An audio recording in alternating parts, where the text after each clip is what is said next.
जय हिंद, नमस्कार। Math pedagogy देखते हैं ज्यामिति चरण किसका जी?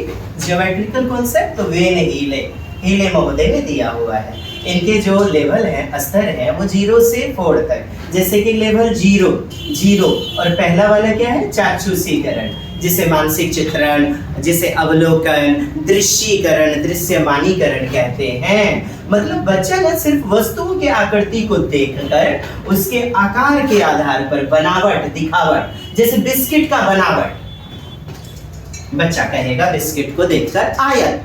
क्या कहेगा? आयत। और आयत कैसी आकृति है? ज्यामिति आकृति। ज्यामिति आकृति घन, घनाभ, शंकु, जोकर की टोपी को देखना।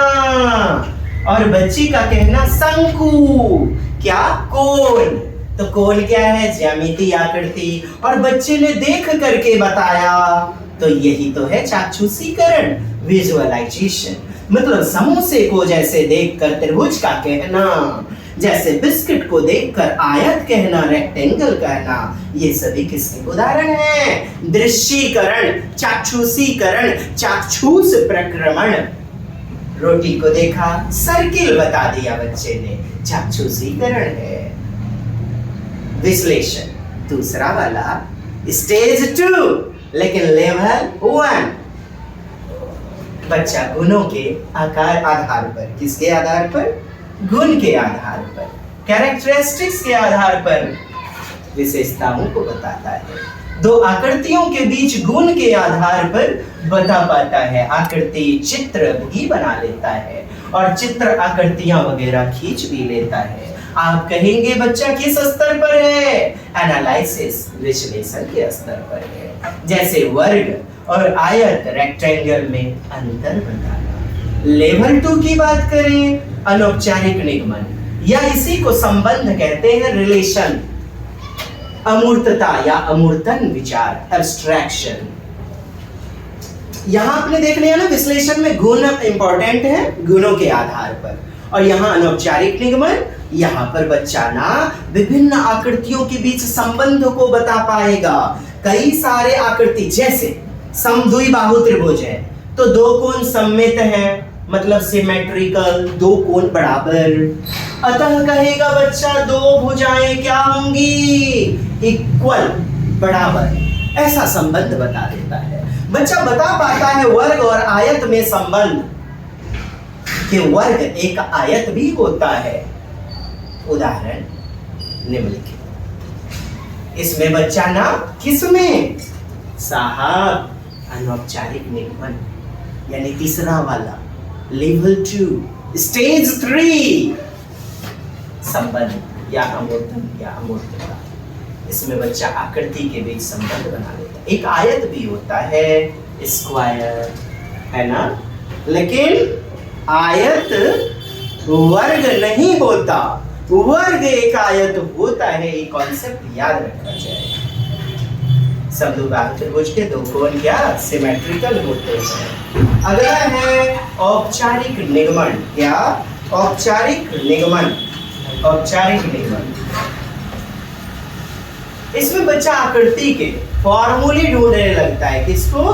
सूत्र, परिभाषा इत्यादि के आधार पर। किसके आधार पर? सूत्र के आधार पर, परिभाषा के आधार पर, एक्सियोम्स, स्वयं सिद्ध, थेल्स प्रमेय परिभाषित करना, उप प्रमेय इत्यादि, सर्व समीकरण a+b² इत्यादि सिद्ध करने लग जाता है।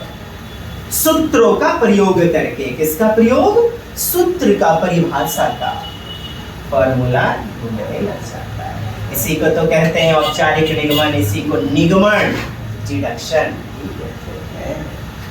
और अंत में बच्चा जब सूत्रों का प्रयोग करने लग जाता है, आपने देखा सबसे पहले अवलोकन करना, दृश्यीकरण, चाक्षुषीकरण, फिर गुणों के आधार पर, फिर संबंध बता लेता है बच्चा, और अंत में सूत्र परिभाषा के आधार पर, और अंत में जो सिद्ध है उस पर भी रिसर्च करके कुछ नया खोज लेना।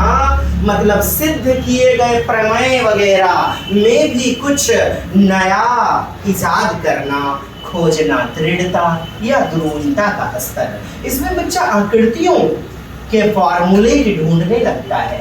कठिनाई का स्तर, बच्चा अपने चिंतन के स्तर पर कुछ नया खोज लगता है, प्रमेय या नए थ्योरम का निर्माण करता है, नए नए अपने उच्च चिंतन के स्तर पर जाकर के नए वैचारिक चिंतन को प्रकट करता है। इसीलिए तो सबसे उच्च चिंतन का स्तर है ये वेनहीले का 5वां यानी लेवल 4, दृढ़ता, द्रुमता।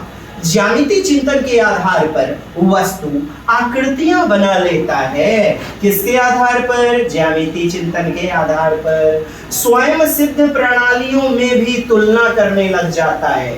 जो एक्सियोम्स हैं, एक्सियोमेटिक हैं, उनमें भी कंपैरिजन करना, कुछ नया इजाद करना। ये आपके 5 वेनहीले पियरी हीले हीले लाजहनमा। जहन कर दीजिए लाइक, शेयर, सब्सक्राइब। बहुत बेहतरीन आज का वीडियो आपके लिए, जबरदस्त, जिंदाबाद। साइंस वाले 6 to 8 और 1 to 5 रहे मस्त, रहे स्वस्थ और कर ले सफलतम आगाज और दे बेहतरीन अंजाम। जय हिंद, वंदे मातरम। शेयर करें।